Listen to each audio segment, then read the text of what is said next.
Durante miles de años, los hombres han desarrollado nuevas armas para atacar desde lo alto. Estas tres han hecho historia. Sorprendentes experimentos descubrirán el secreto de su letal eficacia. Las bombas aéreas han marcado la guerra moderna hasta el día de hoy. ¿Cómo es de fácil dar a un objetivo en tierra? Cohetes. Han sido desplegados en las guerras durante siglos y se han convertido en la mayor amenaza de nuestro tiempo. Da miedo imaginar que estás aquí y que una lluvia de flechas caiga sobre ti. Las flechas incendiarias han servido como armas asombrosas desde la antigüedad. Nadie las oía, nadie las veía venir hasta que las casas estaban completamente en llamas. Enciendes una flecha y la disparas. Parece fácil, pero en realidad las flechas incendiarias fueron un golpe maestro de la tecnología de las armas. El fuego ilumina, calienta y da vida. Desde el comienzo de nuestro tiempo, la historia siempre ha girado en torno al fuego, y aunque la humanidad se ha beneficiado de todo lo que puede darle, también lo ha aprovechado para destrozar. El fuego es una de las armas más antiguas. Aterrorizaba a las criaturas primitivas y a los humanos, y siempre lo ha hecho. Si observas a una tropa de chimpancés y a un grupo de humanos huyendo del fuego, verás que hacen lo mismo. No hemos perdido ese miedo primitivo al fuego. Las flechas incendiarias resultaban particularmente efectivas en los asedios a ciudades o fortalezas. Pero ¿cómo podían las flechas seguir ardiendo mientras volaban por el aire? El experto en armas, Mike Loach, está a punto de descubrirlo en el centro medieval de la ciudad portuaria danesa de Nykøbing Falster.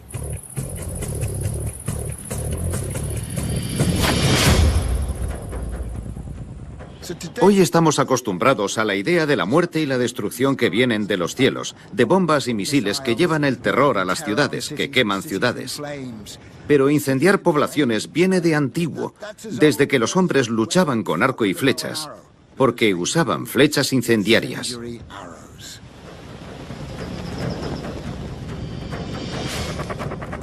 Hasta la época medieval tardía, muchos pueblos construían sus casas con madera y cubrían sus techos con paja, un objetivo fácil para un ataque incendiario.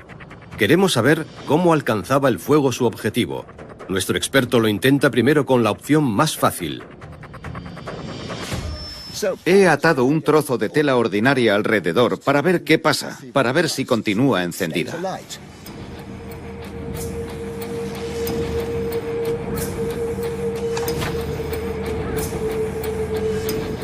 Un intento fallido con un claro resultado. No sorprende que no se haya mantenido encendida. Incluso nos ha costado bastante encenderla. Está claro que hacían algo diferente a atar un trozo de trapo alrededor. Nuestra búsqueda para descubrir el secreto de las flechas incendiarias nos lleva a una herrería tradicional. El herrero Jens Christiansen trabaja con la parte esencial del arma, una punta de hierro.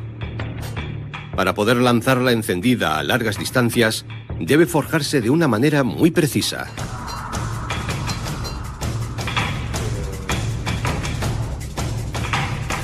Siempre es interesante trabajar con un herrero.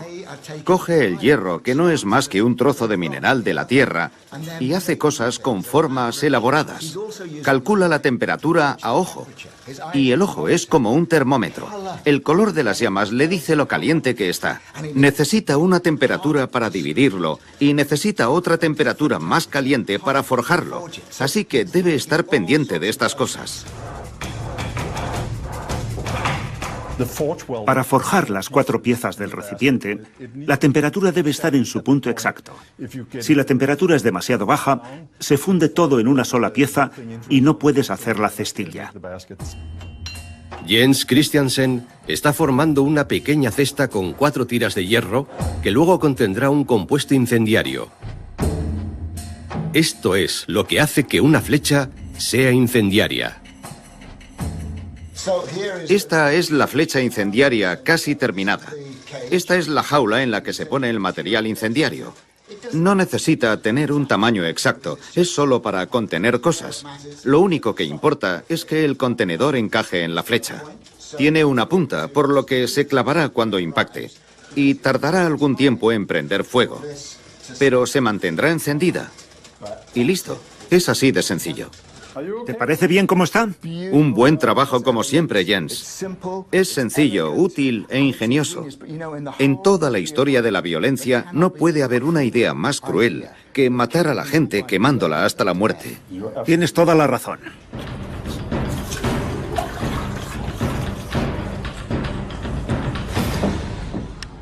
Y aquí está. El misil está armado con su cabeza y listo para funcionar. Asirios, romanos, teutones, sarracenos, casi todos los guerreros triunfadores utilizaban flechas incendiarias. Aquellos que dominaban su elaborada técnica de fabricación tenían una gran ventaja en la guerra. Un arquero con una flecha incendiaria podía hacer el trabajo de 50 o 100 arqueros, porque si su flecha permanecía encendida, si impactaba en el objetivo, si prendía, el fuego se extendería y no necesitarían más flechas. Isla de Rodas, 305 a.C. En una dura lucha por el legado de Alejandro Magno, miles de soldados construyeron torres de asedio frente a las murallas de la ciudad. Pero los rodios se defendieron con flechas incendiarias. Había que proteger la maquinaria de asedio, como las torres móviles, de las flechas incendiarias y el combustible incendiario. A veces esto se lograba con placas de metal o forrándolas con pieles de animales recién desollados, poniendo la parte húmeda en las paredes exteriores de las torres para evitar que se quemaran. Sin embargo, las torres de asedio ardieron. El ataque falló. Los rodios erigieron el famoso Coloso de Rodas para honrar a su dios del sol, Helios. Vencieron gracias a las flechas incendiarias.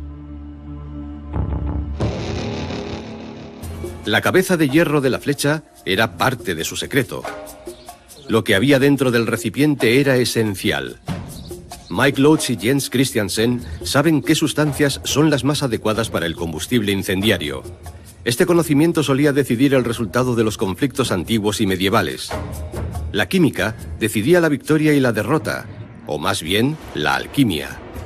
Ese era el nombre de esa ciencia en el mundo antiguo. Los primeros registros escritos son de Egipto. Para las flechas incendiarias era esencial conocer la brea, el azufre y el carbono. Los orígenes de la alquimia se remontan a un momento de la historia en el que se buscaban activamente diferentes materiales que continuamente intentaban combinar. Encontramos los primeros ejemplos de experimentos con azufre en el período neolítico.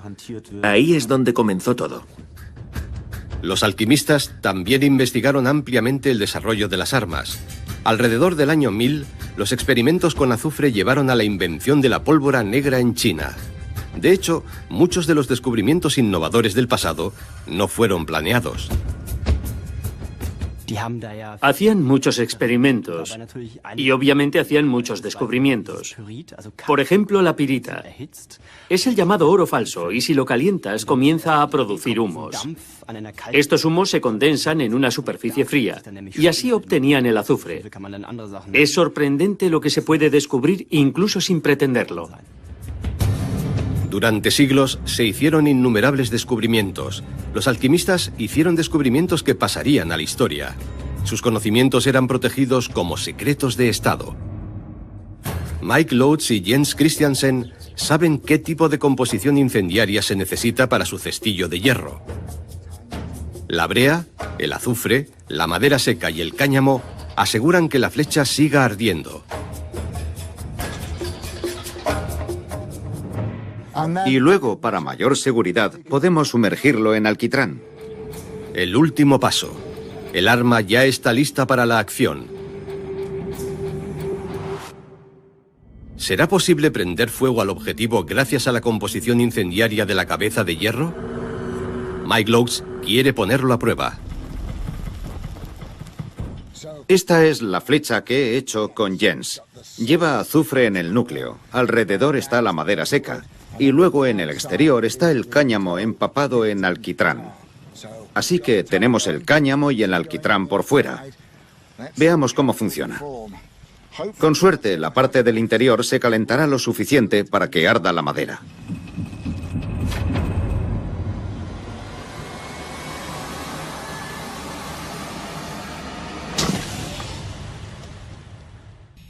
Miren eso. Está prendiendo. Esta casa se va a quemar. Y si esto fuera un ataque nocturno, el suave impacto de la flecha en el tejado no se habría oído. Nadie la habría visto venir, hasta que la casa estuviese totalmente en llamas. Es la forma más cruel de guerra. Un terrible ataque terrorista para expulsar a los habitantes de la ciudad, hacer que se rebelaran contra sus señores, se rindieran y abriesen las puertas. La casa de madera con techo de paja quedaría destruida a los 2 minutos del ataque con fuego viniendo desde arriba. Una elaborada punta de flecha y una pegajosa mezcla incendiaria, una técnica milenaria desplegada en innumerables conflictos. Se ha iniciado con una sola flecha incendiaria y miren ahora, miren qué llamarada. Ha sido un ataque silencioso y en cuestión de minutos toda la estructura ha ardido. El terror absoluto. Era una efectiva arma medieval. No solo era útil en tierra, sino también en el agua. Durante siglos, las mayores amenazas para la guerra naval no fueron los abordajes ni los cañones, sino las flechas incendiarias. Los barcos medievales estaban hechos de madera y brea y eran altamente inflamables. Muchos de los marineros de la Edad Media no sabían nadar y por lo tanto se enfrentaban a una terrible elección: ahogarse o morir quemados.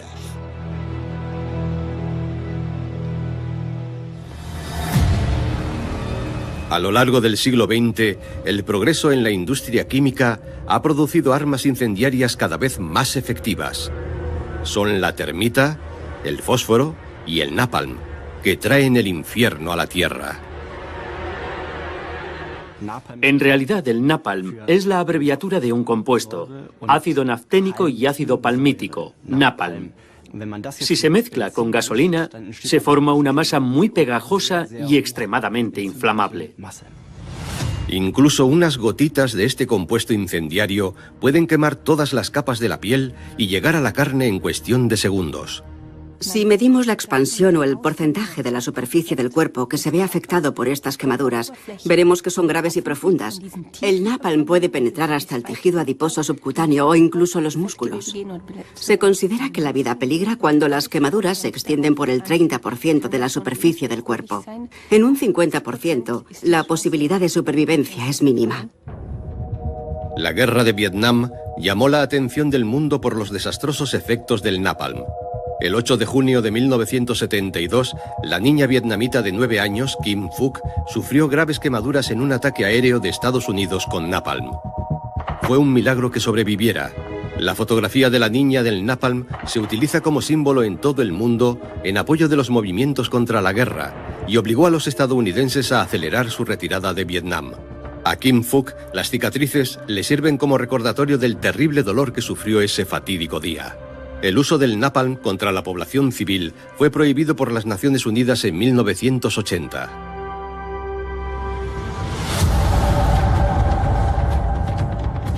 Históricamente hablando, las armas incendiarias más importantes eran las flechas incendiarias. Su época acabó cuando las armas de fuego conquistaron los campos de batalla. En ese momento ya estaban disponibles nuevas armas más efectivas para el ataque desde el aire: los cohetes. Su historia se remonta a la Edad Media y nos lleva al lejano Oriente. Año 1232. Los mongoles atacaron el imperio Jin al norte de China. Durante el asedio a Kaifeng, los chinos desplegaron un arma a la que sus oponentes nunca se habían enfrentado. Sin embargo, los chinos ya estaban familiarizados con ella, pero con un propósito totalmente diferente. Los chinos ya utilizaban la pólvora y los fuegos artificiales, pero anteriormente solo para ahuyentar a los espíritus malignos. Si podían asustar a los espíritus malignos, ¿por qué no también a los malvados enemigos? Los chinos disparaban cañas de bambú llenas de pólvora contra los invasores que se aproximaban rápidamente. Aunque el impacto militar era insignificante, el efecto psicológico era poderoso. El ataque con cohetes producía ruido y una densa humareda. Los caballos mongoles se paralizaban o se encabritaban. Los atacantes tenían que retirarse. El cohete era un arma muy efectiva, no porque matara a las personas, sino porque aterrorizaba a los caballos. El principal enemigo de China a lo largo de la historia era el ejército de nómadas a caballo que llegaban desde el norte. Los mongoles, los hunos. Así que el cohete era un arma muy efectiva para los chinos porque atacaba a lo más peligroso de su enemigo, su movilidad, su velocidad y su capacidad de maniobra.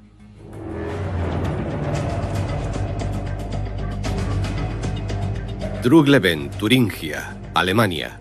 El experto en armas, Wolfgang Stabe, está construyendo un cohete avanzado, desarrollado originalmente en Corea en el siglo XV.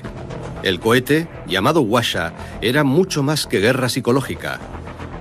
Podía disparar hasta 100 letales proyectiles al mismo tiempo.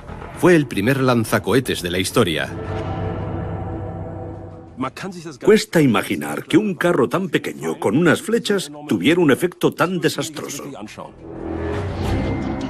Stabe y su equipo han colocado los cohetes como se hacía en los viejos tiempos, de forma manual. Se sujeta un tubo de papel lleno de pólvora negra a flechas comunes. Cuando la pólvora negra se enciende, el retroceso lanza el cohete hacia adelante por su potencia explosiva, hasta 500 metros. En nuestro experimento, utilizamos globos para representar la formación del enemigo. El truco del Hwasha coreano es su mecanismo de ignición. Un hombre puede disparar 100 flechas al mismo tiempo. La técnica de encendido es bastante simple. El cable principal de este fusible enciende la primera fila. Cuando esa comienza a arder, el segundo fusible se enciende y prende la segunda fila y así sucesivamente. Los últimos serán los de abajo.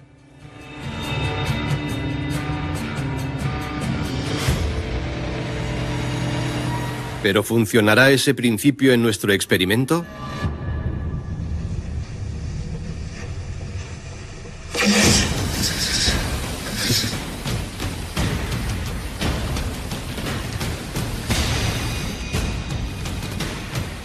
A finales del siglo XVI, los coreanos luchaban contra una invasión japonesa.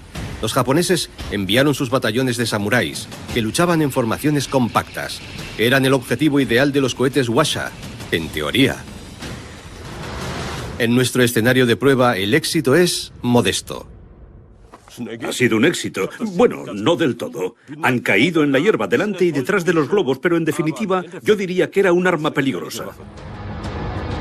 El principio de retroceso ha funcionado. El arma es sofisticada. Sinceramente, esto da miedo. Si estuviera ahí y las flechas cayeran sobre mí, intentaría huir, pero no tengo ni idea de dónde caerían. En general, es un arma bastante poderosa. No es muy precisa, pero un solo hombre puede disparar 100 flechas en un abrir y cerrar de ojos. Nuestra réplica del Hwasha ha disparado sus 100 cohetes. Probablemente no hubiésemos derribado a los atacantes samuráis con nuestro experimento, pero en realidad los ejércitos no utilizaban un solo Hwasha, sino docenas. Su efecto frustró los planes del general japonés Toyotomi Hideyoshi. A finales del siglo XVI intentó invadir la península de Corea. Las tropas coreanas se opusieron ferozmente a los japoneses durante la larga guerra Imjin. Durante todo ese conflicto, con la ayuda de sus Hwashas, los coreanos tuvieron éxito repetidas veces y detuvieron a los japoneses. Henyu, febrero de 1593. 3.000 coreanos se enfrentaron a 10.000 soldados japoneses. Lo que hicieron fue defenderse con 40 Hwashas, disparando varios miles de flechas contra los japoneses. Los nipones huyeron del territorio, lo que resultó una sorprendente victoria para los coreanos. Los europeos conocieron la tecnología asiática de los cohetes en la India y aprendieron a temerla. En el siglo XVIII los ingleses conocieron los cohetes indios. Eran muy poderosos, contenían trozos de metal y si impactaban en algo, un hombre o un caballo, podían ser muy peligrosos. El general británico William Congreve continuó desarrollando el arma y enseguida recibió el apoyo de otros generales. Era un dispositivo de bombardeo barato, ligero y portátil. A diferencia de una pieza de artillería que por su peso necesitaba un numeroso grupo para moverla y operarla, el cohete era un arma autónoma. Disparabas y te olvidabas. Solo necesitaban unos maderos para hacer una rampa y ya se podía disparar. El cohete Congreve no era un lanzacohetes múltiple como el Washa, pero cuando alcanzaba un objetivo, explotaba y liberaba afilados fragmentos de metal. Será nuestra siguiente prueba. Estamos utilizando un cohete pirotécnico que hemos adaptado para garantizar que no sea un peligro para nosotros. Las piezas pequeñas son de plástico, no de metal, como en el original. Y para representar los fragmentos, utilizamos guisantes. Es menos peligroso. De nuevo, la pólvora desencadenará el importante efecto de retroceso. Sin embargo, lo que hace que este cohete sea tan especial es la combinación de explosivo y propulsor. Eso es lo que lo hace tan peligroso. Por eso, Stabe se esfuerza por construir una versión segura.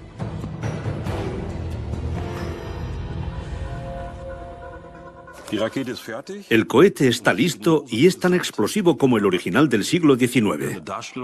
Vamos a presenciar la explosión.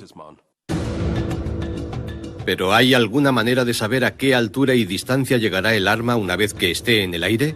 ¿Dónde tendrá lugar la detonación? Necesitamos hacer una prueba. Así es como lo hacían en el pasado. Utilizaban un trípode donde podían ajustar el ángulo, pero era necesario observar la trayectoria, porque de lo contrario habría sido imposible hacer un tiro dirigido. Nosotros haremos lo mismo. Haremos algunos lanzamientos de prueba y luego estableceremos nuestros objetivos. Wolfgang Stabe recurre a un encendido remoto para mayor seguridad. De esta manera podemos disparar el cohete desde una distancia segura, porque no sé a dónde va a ir, y podría explotarnos en la cara. El cohete casero está en posición. Stabe lo conecta al cable de encendido. Estamos listos. 3, 2, 1...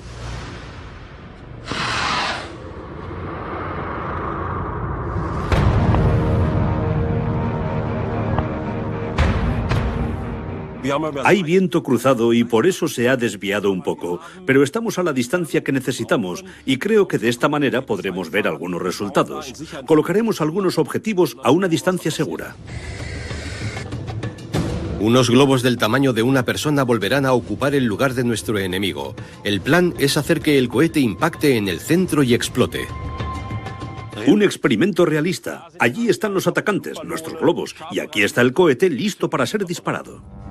¿Será un solo cohete más efectivo que la lluvia de flechas del Washa?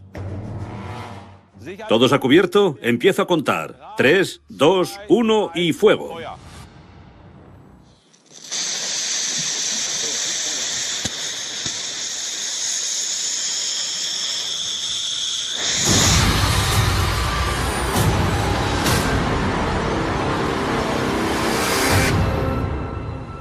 Ha funcionado. El cohete explota exactamente donde se supone que debía. En una batalla real, habría lanzado al aire fragmentos de metal, no guisantes. Ha caído justo entre ellos. Seguramente los soldados no lo veían venir. Se puede ver a dónde han ido a parar los fragmentos y lo han destruido todo en un radio de 5 metros. Tremendo. A diferencia de nuestra réplica, el cohete Congreve del siglo XIX tenía una carcasa de metal. Su despliegue en la batalla era devastador, especialmente cuando se disparaba en rondas de cientos a la vez. Esta es nuestra metralla, porque no podemos usar metal. Pero lo que podemos observar es que incluso estos pequeños guisantes tan livianos llegan tan lejos que pueden destruir los globos. Imaginen que están en una guerra y les alcanza algo así. Congreve siguió desarrollando esas armas para hacerlas más precisas, con cargas más efectivas, poniéndolas en el asta de modo que estuvieran centradas en vez de a un lado, y aumentando el tamaño para que pudieran transportar una carga explosiva de varios kilos o una cabeza explosiva. Fueron utilizadas en el siglo XIX en las guerras imperiales de Gran Bretaña como la única forma de lanzar armas pesadas en zonas difíciles. Los cohetes Congreve también se utilizaron en la batalla de Leipzig en 1813, el conflicto militar más importante del siglo XIX, en el que participaron más de 600.000 soldados. Napoleón atacó a los prusianos y sus aliados, y una brigada británica de cohetes acudió en ayuda de estos. Impactaron justo en el centro del campo, entre los soldados. Los proyectiles y la metralla volaron por todos lados e hirieron o mataron a una gran cantidad de hombres. Un efecto brutal. El efecto de estos primeros cohetes en el campo de batalla fue tan impresionante que se menciona en uno de los himnos nacionales más conocidos de la historia. Los cohetes de Congreve lograron tal notoriedad que el himno nacional estadounidense, Barras y Estrellas, se refiere al resplandor rojo del cohete y las bombas en el aire. Fue escrito por Francis Scott Key, quien vio cómo los británicos bombardeaban Baltimore con cohetes y mortero en 1814 y escribió la partitura a la mañana siguiente, cuando esos fuegos no lograron expulsar a los estadounidenses de Baltimore. Los cohetes están en la mente de todos los estadounidenses porque todos conocen la letra. Los cohetes pueden ser más que simples armas efectivas. Un ingeniero e inventor estadounidense vio su potencial desde el principio. El físico estadounidense Robert Goddard afirmaba ya en 1919 que pronto sería posible que los hombres llegaran a la Luna con la ayuda de cohetes. Nadie quiso creerle hasta que Goddard lanzó el primer cohete impulsado con gasolina y oxígeno líquido.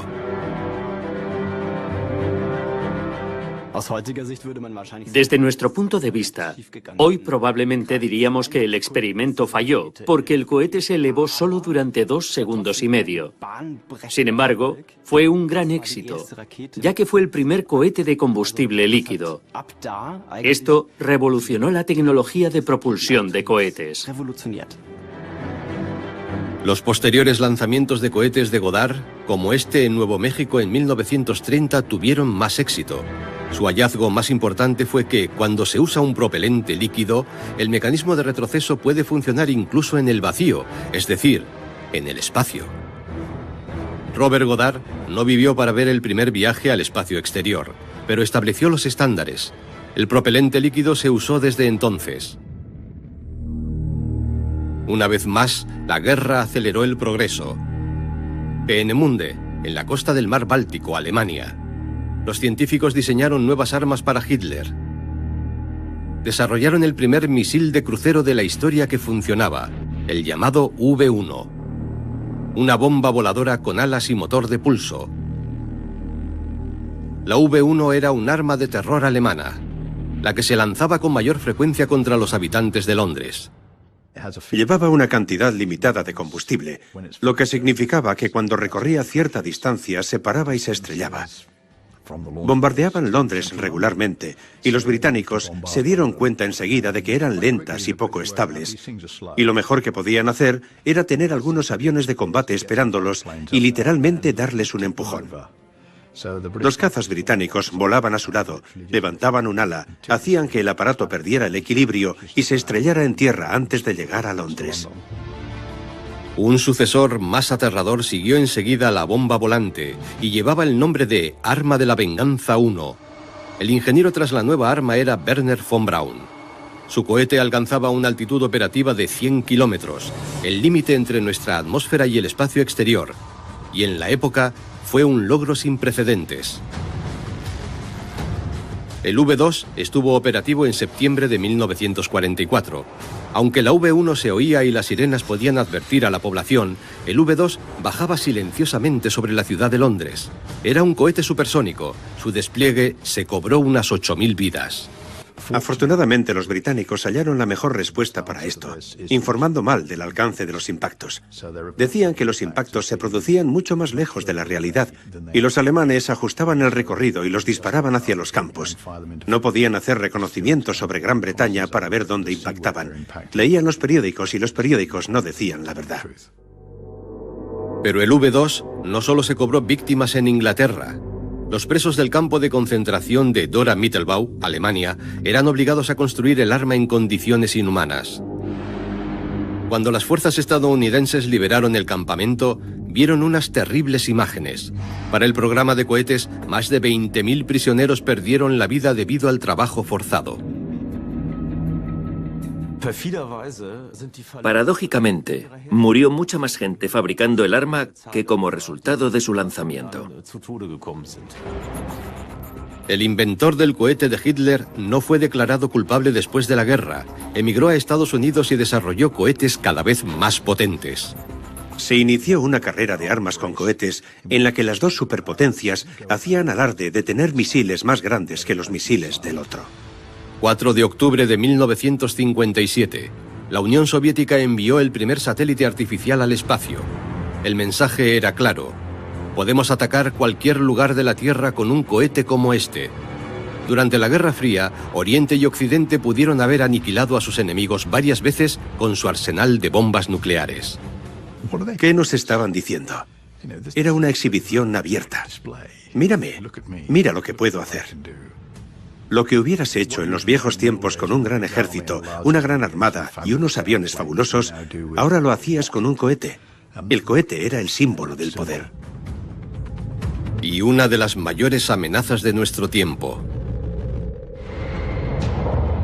Sin embargo, el mayor sufrimiento en las guerras del siglo XX no fue causado por los cohetes, sino por otra arma desplegada desde los cielos, la bomba aérea.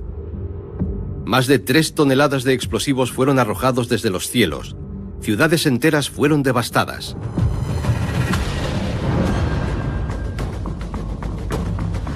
La historia de los bombardeos comienza en la Guerra de Independencia Italiana en 1849.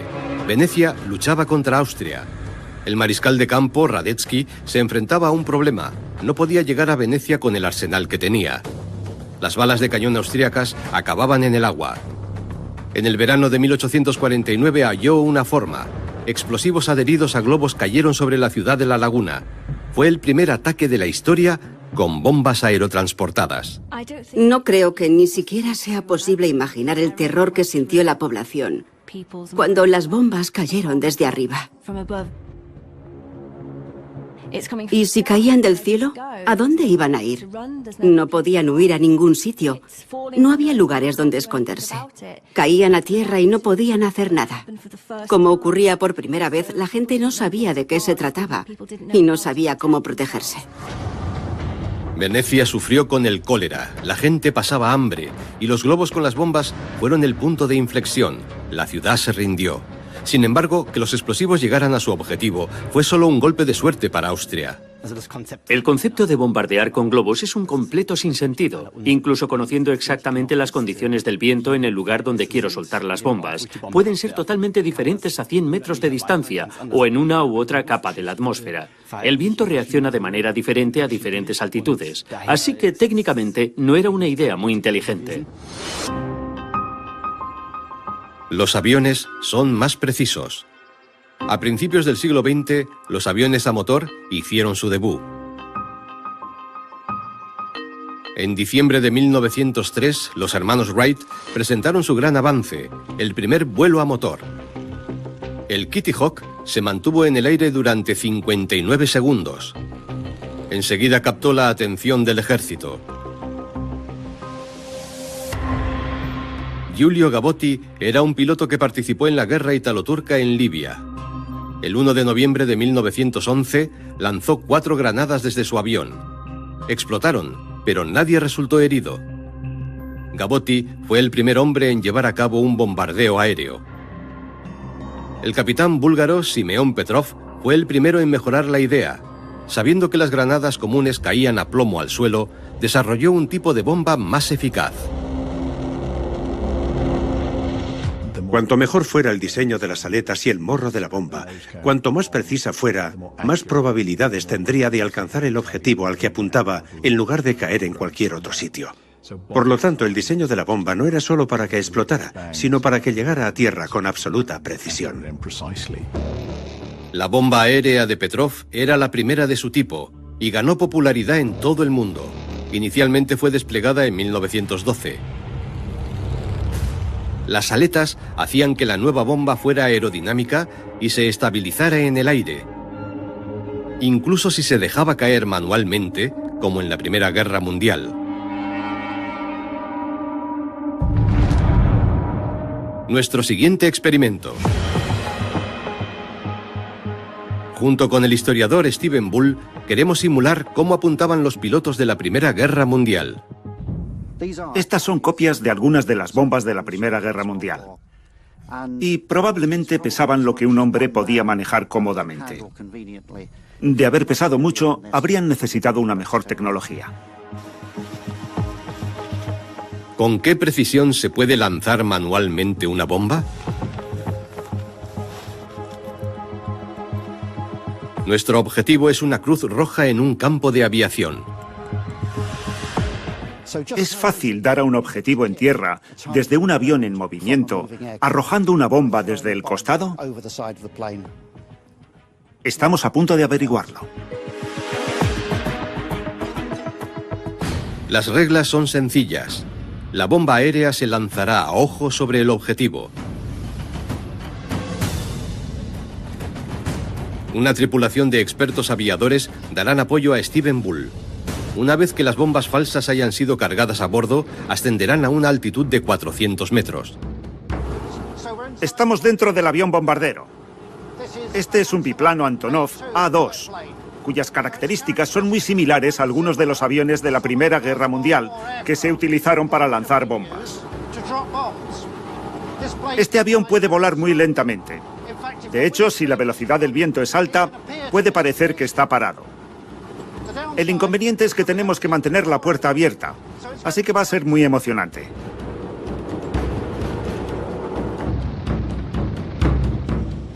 La máquina gana altitud y acelera a 150 km por hora, en condiciones similares a las de un ataque aéreo en la Primera Guerra Mundial. Tienen la bomba lista en su posición. Los chicos están en la puerta. Un poco más a la derecha antes de mantener su posición y altitud.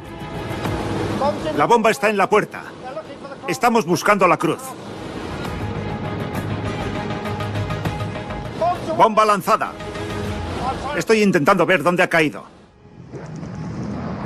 No estoy seguro de si nos hemos acercado al objetivo. La bomba ha sido lanzada a ojo sin problemas, pero ¿ha alcanzado el objetivo deseado? ¿Nos hemos acercado a la cruz? Según un testigo ocular, la bomba ha caído por aquí en alguna parte.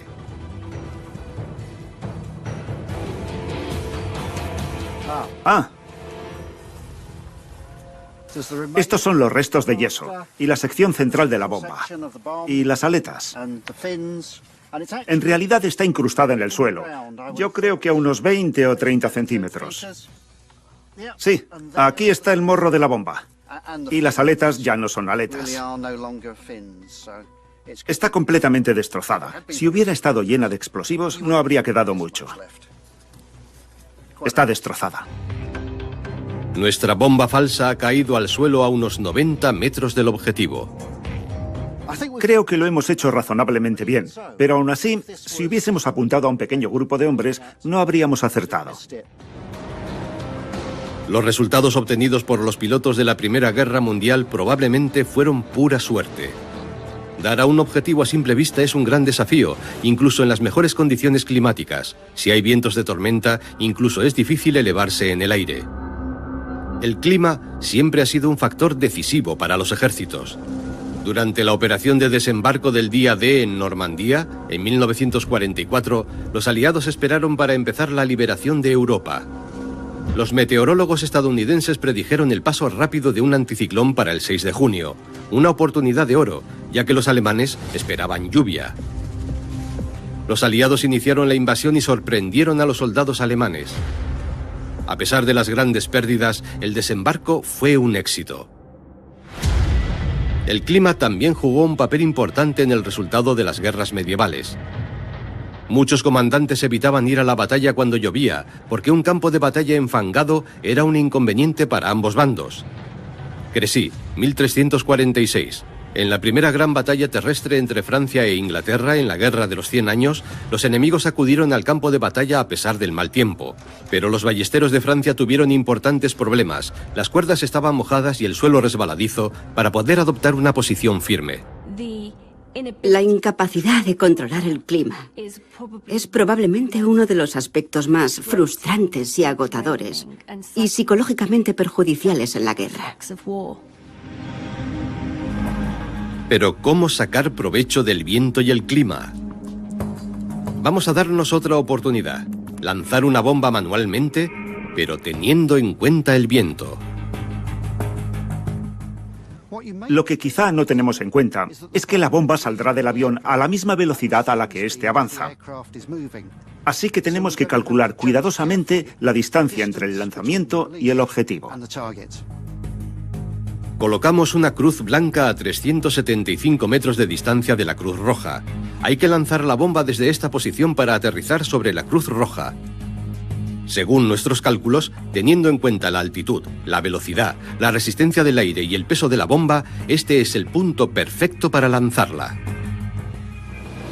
Estamos muy cerca de un lanzamiento a 400 metros y vamos a acercarnos más. Están buscando la cruz. La cruz blanca está justo debajo de nosotros. ¡Bomba lanzada! La verdad es que aún no sé dónde ha caído. ¿Se ha acercado más al objetivo que la primera vez? De vuelta a tierra firme, Steven Bull empieza a buscar la bomba. Pero no es tan fácil como parece.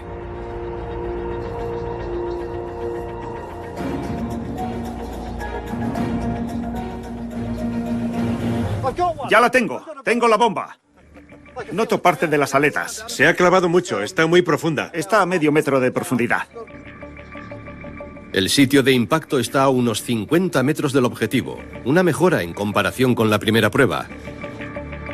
¿Conseguiremos sacarla? Está muy clavada, a mucha profundidad. Tenemos que sacarla. Sí, necesitaremos 2 hombres o 3 y una pala.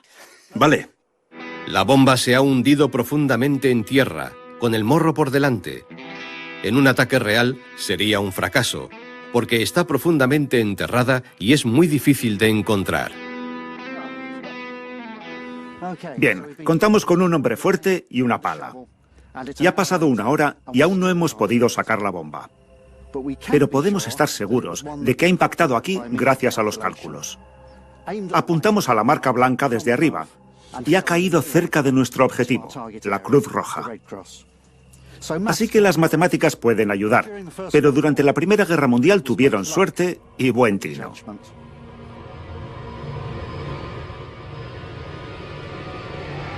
Durante la Segunda Guerra Mundial, los bombardeos pudieron ser más precisos.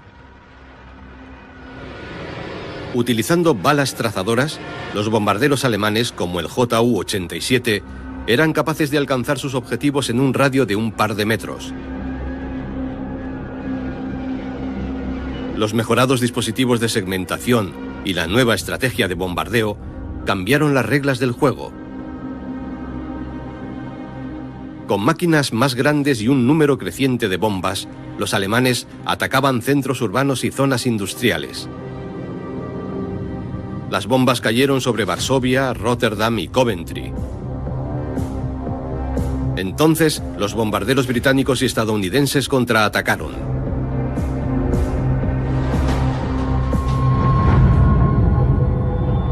Ambas partes atacaban con dureza. Ciudades enteras quedaron reducidas a cenizas y las casas convertidas en escombros. Murieron 600.000 personas. La matanza de civiles no era un daño colateral, estaba bien planeada. El comandante en jefe del Comando de Bombarderos británico, Arthur Harris, quería desmoralizar a la población alemana. Los bombardeos morales se utilizaban de manera dirigida para desmoralizar a la población civil de ambos bandos. Las pérdidas humanas se consideraban conscientemente como un medio para alcanzar los objetivos militares. Los bombardeos de los aliados no eran precisos, pero caían en ciudades densamente pobladas, y la lluvia de bombas derribaba edificios de apartamentos, incluso sin calcular los objetivos con precisión. Había una estrategia letal detrás de los bombardeos. Primero se lanzaban bombas explosivas para reventar los tejados y ventanas de los edificios de apartamentos y las casas. A estas bombas las seguían las incendiarias de fósforo y termita para asegurar que los edificios ya desprotegidos se incendiasen. Los escuadrones de bomberos tenían otros inconvenientes. Algunas bombas tenían dispositivos de tiempo e intentar extinguir el fuego era una amenaza para la vida. Hamburgo sufrió el ataque de la Operación Gomorra en el verano del 43. Inicialmente, los bombarderos británicos apuntaron al centro y al puerto antes de pasar a la parte oriental de la ciudad, un barrio de clase obrera. Un infierno cayó sobre la ciudad. Perecieron más de 30.000 personas. Las personas que sufren los bombardeos desean que la guerra termine y que termine inmediatamente. Sin embargo, lo que sucedía en general era que la población acumulaba más ira y resentimiento contra el enemigo. Si habían perdido a sus seres queridos, si estaban siendo bombardeados continuamente, se iba acumulando la ira, más traumas y más desesperación. Los intentos para minar la moral fracasaron. La voluntad de los alemanes y su perseverancia no se vio debilitada por los bombardeos, sino todo lo contrario.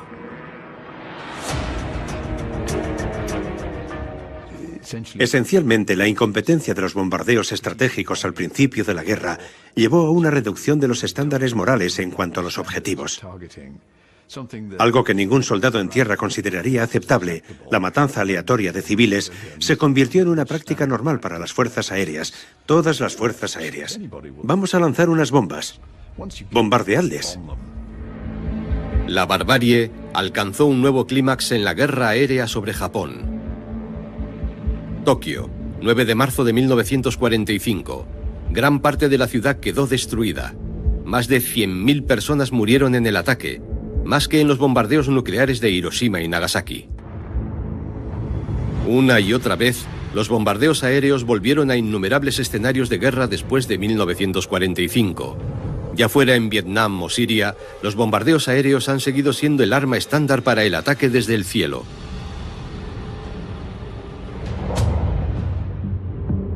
Sin embargo, los aviones que transportan las bombas cambian, y no para proteger a los civiles, sino a los pilotos. Originalmente diseñados para la observación, los drones pueden lanzar bombas silenciosamente a control remoto y no necesitan tripulantes.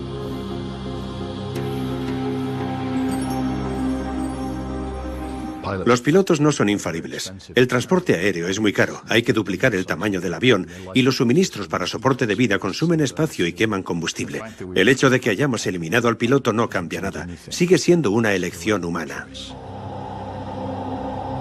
Durante un ataque, los pilotos de drones se encuentran en los confines seguros de los centros de mando, situados lejos de la guerra.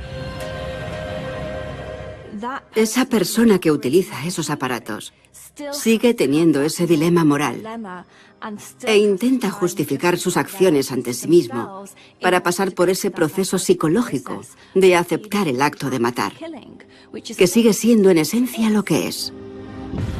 Los pilotos de drones ven lo que sucede después de haber lanzado la bomba y saben que han sido ellos quienes han apretado el botón. Los aviones no tripulados no matan a personas. Son las personas las que matan a personas usando los drones. Si damos a la inteligencia artificial la responsabilidad de tomar esas decisiones, es algo completamente diferente. Pero aún no hemos llegado a eso y no creo que vayamos por ese camino, por el momento. Ataques desde arriba. La humanidad ha hecho llover fuego desde los cielos durante miles de años, como el Señor hizo en Sodoma y Gomorra.